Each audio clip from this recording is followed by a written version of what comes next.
Moms and dads, I bet you can relate to this email. Kirk, my son is just like the kids you described in your podcast. He comes home feeling defeated after school, feeling like he isn't smart. But I got him Crunch Labs and he loves it. Building the new toy and watching Mark Rober makes him feel smart. And then he explains, talking a million miles a minute, like our kids do, all the cool science facts he's learned. It's like I get my real kid back when he's building his Crunch Labs toy. And that is exactly why I was so psyched when my niece first told me how her son loves Crunch Lab. Confession, this is the one sponsor I wanted more than any other because it's such a perfect fit for our kids. So go to crunchlabs.com/calm and you'll see why.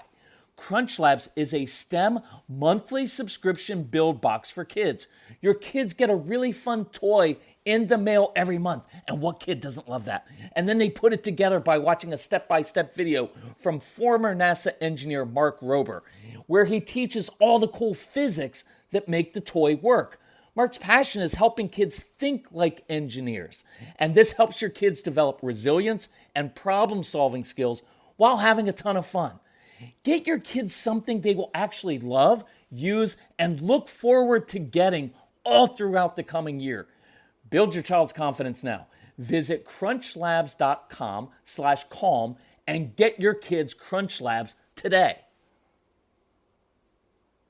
When you bring your child home for the first time, you want a baby monitor you can trust. When you choose Stork, you choose technology trusted to monitor 10 million babies in hospitals every year. Stork continuously tracks your baby's pulse rate, oxygen saturation, and temperature. Visit MassimoStork.com to learn more. Stork, a revolutionary baby monitor, is born. Stork is not a medical device. Read and understand all product labeling. Massimo data on file. Hey everybody, welcome to the Calm Parenting Podcast. This is Kirk Martin, founder of Celebrate Calm. You can find us at celebratecalm.com. I wasn't going to do a podcast before Christmas, but I just got this really, really cool email from a family. So here's the setting. They're on the way to Grandma's house for the holidays. There's 4 of them, mom, dad, 2 pretty strong-willed kids, about ages 10 and 12. And so mom had an idea, and I'm not guaranteeing this is going to work, but they got all of our programs. And so you download them right to your iPhone, Android, tablet, computer, or whatever you want. So they downloaded different programs to each of their phones. So as they're driving along, dad is listening to the dad CD, mom is listening to Straight Talk for Moms, and the kids are listening to my son's CD program, Straight Talk for Kids. So here's what they decided. After an hour, we'll just do an hour, come back and tell me, what have you learned? So first, strong-willed kid, boy, pipes up. I learned I need to stop giving all of my power to my sister because she irritates me and then I react to her, but that gives her power over me, and I don't want to do that anymore. Well, dad pipes up. Well, guess what? I've got to stop giving all of my power to you, son, because you're really good at pushing buttons. But I want to apologize to you because I have taught you that you can get me irritated and that you have control over me. And instead of being the leader, I've been following and I've reacted to you. And I apologize to you for that because what I really know is you want my engagement, you want my intensity, and I'm going to start giving that to you in positive ways, right? And the car got really quiet and the mom inside was like, that was worth everything in order for my husband to finally stop reacting and complaining about our son because she said, and this is cool because she's emailing me while they're driving. And so she's like, to get this through to my husband to see that our son isn't just a little jerk, but that he really wants his father's engagement and intensity and to do some positive things. This is a really cool breakthrough. So they asked their daughter, so what did you learn? And so she won't answer because she's one of our kids and they keep hounding her. And she eventually says, apparently you all have not been listening very closely because that guy says that you need to give the strong-willed child a little bit of space to process. And when you pressure me, I'm not going to do what you say. So they started kind of getting a little upset at her, right? And you know what she said? She said, give me some space. I will not tell you what I've learned, but I'm going to show you. Oh, boom. I love that kid. I'll adopt her right now. Not really, because she's difficult. But I love that attitude. So mom ended it by saying, here's what I learned. I need to get better at saying no. And I'm going to say no to grandma and grandpa, to my mom and my dad, because I've been spending so much time trying to please them and not making them upset. And then I sacrificed my own family. And so I'm going to tell them that instead of staying for 4 nights this week, we're going to stay 3 nights. And then we're going to go somewhere and we're going to enjoy some family time together. And she said the car erupted in cheers because she always commits too long and it ends up being really boring and they all fight. So I thought, that's cool. What a cool idea that this family had to do that. So I just encourage you. I wouldn't do the hour-long thing. I'd say listen for 20 minutes, listen to 30 minutes. Let your kids listen on their iPhone. By the way, in case I forget to say it, you can download these programs. Give them to your parents. Have the grandparents listen and say, you clearly don't understand my kids, and it's a different era, and I know you like... Anyway, so 5 quick tips. I wanted to do 5 quick tips to get you through this holiday family time with your sanity intact. Number 1, be assertive. Tell people what you want and need. Look, being bossy is telling other people what to do. Being assertive is telling other people what you're going to do or what you need. Have an exit plan, like this mom. Make it a short visit. Have a code word in your home because your kids are going to get overwhelmed. There's too many people around. And have a little bit of an exit plan for when you go places, right? If you have a Christmas party, don't stay the whole time. Leave a little bit early if you want to. There's nothing wrong with that. And I'll give you, look, here's one of my favorite ones. My way, because I'm kind of an introvert, is when I'm at a big family thing during the holidays, I'll say, hey, anybody need anything from the grocery store? Boom. Then I get to go to the grocery store either by myself, take a kid, take a family member, whatever. But I get out of all of that chaos. And now I've got a mission at the grocery store. It gives me a little bit of time away. And so I frequently use that, oftentimes in the same day. Oh, looks like we ran out of milk because I just poured it down this drain. I'm going to the grocery store. Anybody need anything, right? We forgot batteries, so I'm going to the CVS, whatever it is. Use those things. There's nothing wrong with doing that because you know that you need it. Number 2, kind of related, plan for downtime. Look, your kids, I want your kids to engage with everyone. I want them to engage. I want you to be engaged. I want you to have a good time with your family. But some of your kids just get overwhelmed easily, so plan on some downtime. I'm not talking about go play your video games all the time, but take their Legos, give them other things to do, but allow them to have some space away from everybody else. And don't take it personally, and don't react when everybody judges you about what you're doing with your kids, whatever. Plan some downtime. It's really important. Number 3, do what this mom did. Say no to your mother, your father, your mother-in-law, your father-in-law, your friends. Say no at parties, right? Don't go everywhere you're at. You don't have to please other people. Moms especially, stop trying to please everybody else. I want to release you from that expectation that you can somehow make everybody happy, or that you can create the perfect holiday, or it's the perfect Christmas. It's not happening. And your job isn't to make everybody happy. And your job isn't to go around and try to fix everything and smooth everything over and make sure everybody's happy and they have the right thing. Look, for other adults in your life, they're grown adults. Expect them to act like adults. And if things don't go well, expect them to deal with disappointment. And actually, same thing with your kids. But stop taking all of that on yourself, or you will put too much pressure on yourself and your kids and your family to do everything perfectly. Don't rush around. Say no to, if you want to, say no to materialism, to false expectations of what Christmas is supposed to be like. Don't rush around. You get to make the choice whether you enjoy this time or not.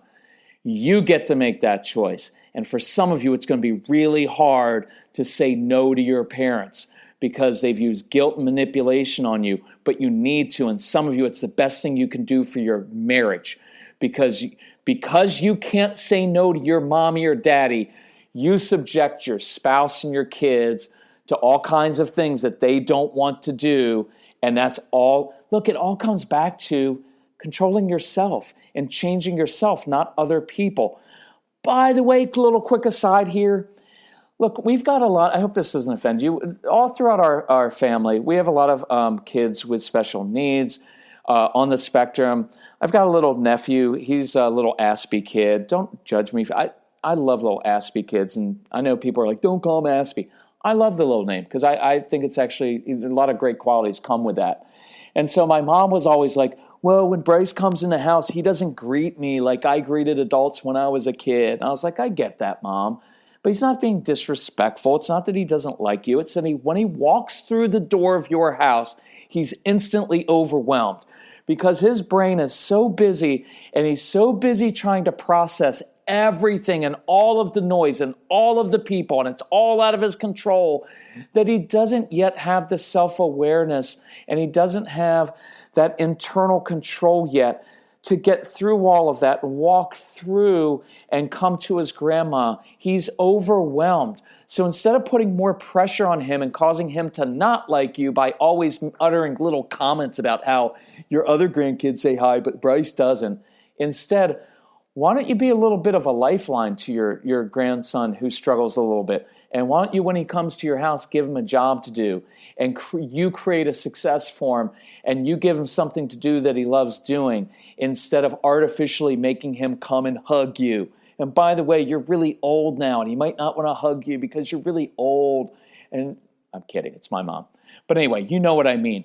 Relax with that stuff. Please teach your parents about your kids. Teach your relatives so they understand. Share the CDs. Download it to their phone and say, listen, look, we're going to take an hour and you're going to stop judging me because I know what everybody thinks. If I just discipline my kids, they would be better. Yeah, I've tried that before. These kids don't care about consequences. So for the next hour, why don't you listen to this stuff? Maybe you'll get some insight. You'll have them listen to the Strong-Willed Child program or the ADHD one. It'll change the way they see your child. Number 4, unstructured time is really, really tough. So I want you to set your kids up for success. If your kids are home, if you're home all through the holidays, every day is unstructured time. And so here's an idea. Have a theme for each day. Have camp days. Hey, it's Camp Harrington today for our family name. What are you going to do today? Is it about cooking something? Is it a place you want to travel? Is it something you're going to make together as a family? Is the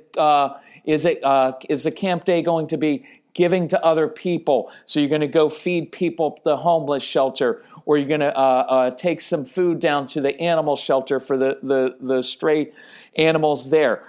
What is your day about? Give it some theme. A theme could be small business day. We're all going to start a little business today and try to earn some money. That gives some structure to it. When you go to your relative's house, have your relatives, grandma, grandpa, aunts, uncles, give your strong-willed child a specific job, mission, or project to do using your child's particular gifts, talents, and passions, something they're good at doing. So when your child walks through the door, they say, oh man, Jacob, I'm psyched you're here. Listen, I'm building something in the garage. I know that you're really good with your hands and building with Legos and you can see in 3 dimensions and I can see you being an engineer and architect one day. Could you come help me with this project? Your child would be on cloud 9. And now a relative is seeing the good qualities in him, and instead of having to correct him the whole time for his behavior, his misbehavior, his impulsive behavior, you've given him a job to do. When your kids are focused on a specific job that they're good at doing and they like doing, your kids rock. So whatever it is, I don't care. It could be coming up with a music video, could be cooking, sewing, creating something, doing something outside, doing something with sports. Have your relatives especially greet them at the door and give them a job to do. Could be fixing their electronics around the house. It could be setting up your grandparents with their own Facebook account so they can keep up with the kids and grandkids. Number 5, and this is related to it, have a real life report card ready. And here's why. School's going to come up. All the relatives are going to ask, so how are the kids doing in school? Because that's typically all anybody cares about. And if you have more than one child, you likely have one child who's awesome because she pays attention and raises her hand and she studies so hard and she's so driven and motivated and she's doing so well and she's on an honor roll and she's going to go to college and she's already taken her SATs in 5th grade and she's awesome.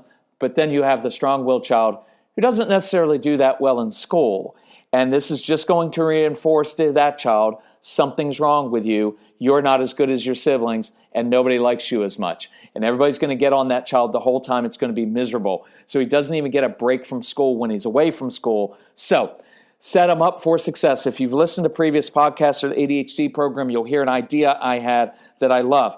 Create a report card for your child, a real-life report card. So when they come home with a regular report card, you can place appropriate emphasis on it. But then you can say, but I created a real-life success report card. Here are the qualities necessary for success in life: persistence and tenacity, creativity, problem solving, compassion, figuring things out, ingenuity. And guess what? You're awesome at all those things. And so when your relatives ask about your child, how's he doing in school, say, oh, I just want to tell you about my son. Here's what he did last week. He came up with this idea to build a robot, to take apart the toilet, to do whatever. And he started on it. Man, that kid, when he's interested in something, he works for hours at a time because he's persistent. I love that quality. You know what else he did last week? He saw a neighbor down the street struggling with something. He got out of his warm home and ran down to their house, and he helped Mrs. Johnson, that elderly lady down the street, with X or Y.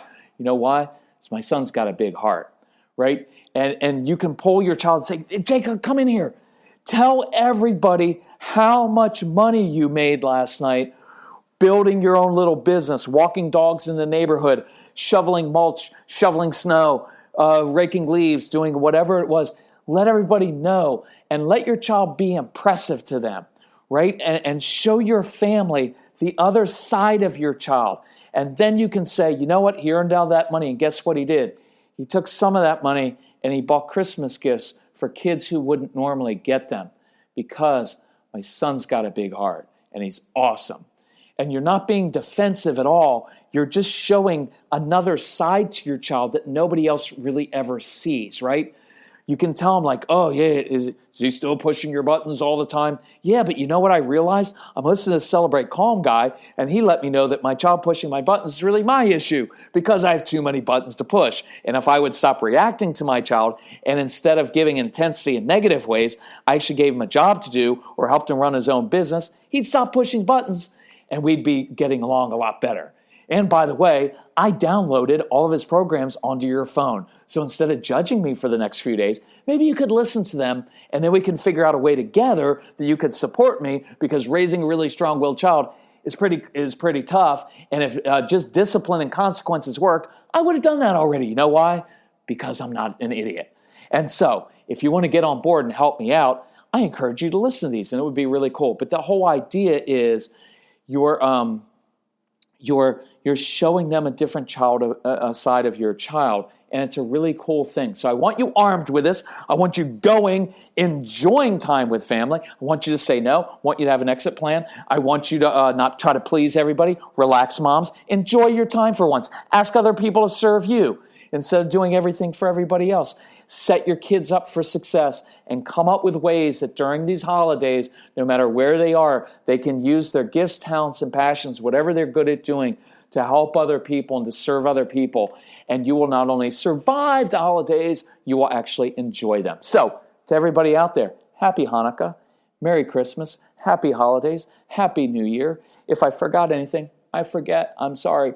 But I just want to wish you and your family a really meaningful time together. If we can help you in any way, reach out to us. We're at celebratecalm.com. You can email my son, Casey, C-A-S-E-Y, at celebratecalm.com, or call us at 888-506-1871. We've extended the Christmas sale. You know why? Because we just figured, why not run it until Christmas? And we don't want to make any changes. We're getting all kinds of good testimonials. So if you need help, go on the website, download the programs. If you order by this Saturday before Christmas, We will be shipping right up until they close at the post office, and some of you will get the physical CDs by Christmas, some of you after, but no matter what you purchase, you will automatically get the instant downloads that come right to your phone, computer, tablet, so you can listen literally right away and do that. But if you don't order till later, it's fine. All right, however you want to do it, but this runs through Christmas, so it's right there on our website, celebratecalm.com. Look, there's a tab that says Christmas sale. It's an awesome, awesome deal, and we love helping families, so if we can help you in any way, just let us know. Thanks so much. Bye-bye.